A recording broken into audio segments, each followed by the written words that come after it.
अस्सलाम वालेकुम व्यूअर तुहाडे ते पे नादर बस वर्कर व्लॉग ते तक अज नवी चीज़ दिखेने कि नवे व्लॉग दे नाल ये तुहाडे ते पे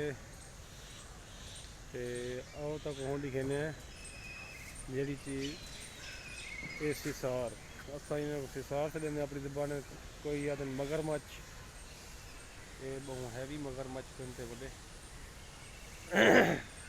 ज़्यादा में ओ ज़्यादा में ये पुनू तो हिको डिकार करे सन मगरमच्छ हैं जी हाँ ते शाह साहब भी क्यों इकबाल सही तो पहले दफा आंदे पे या पहले बिल्कुल ही जी हाँ ज़ैद गया से चिड़ाघर ते लाहौर पहले दफा ज़ैद मियां तुसा पहले दफा जी हाँ थे मैं पहली दफा शाह जी दो दफा थी कि दूजे दफा आए खने ते असां भी जेड़ा इत्थां कने कम अज कम त्रीजी चौथी दफा आए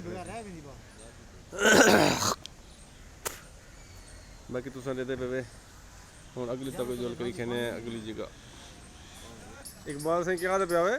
साजी 100 रुपए टिकट भरी है अच्छा 100 रुपए दे 4 घंटे में बंदा टुरे फिरे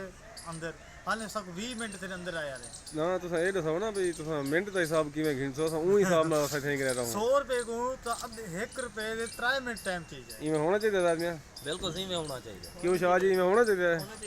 ये सही सारे हुण मुतफिक थी गए कि क्योंकि हुण आदे पे ना क्योंकि ये हुण थीवना ही पोसी इवें ठीक है सही जिवें इकबाल सिंह आदे उवें मन्ने सु आओ जुलू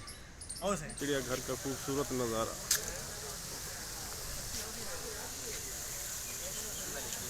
माशाअल्लाह खूबसूरत नज़ारा तुम्हारा बहुत अच्छा सिस्टम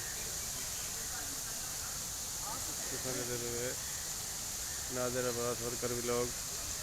ते साडे चैनल को लाइक किया करो शेयर किया करो सब्सक्राइब किया करो ते इत्थां ही वीडियो का करें एंड अगली वीडियो तक अल्लाह हाफिज़।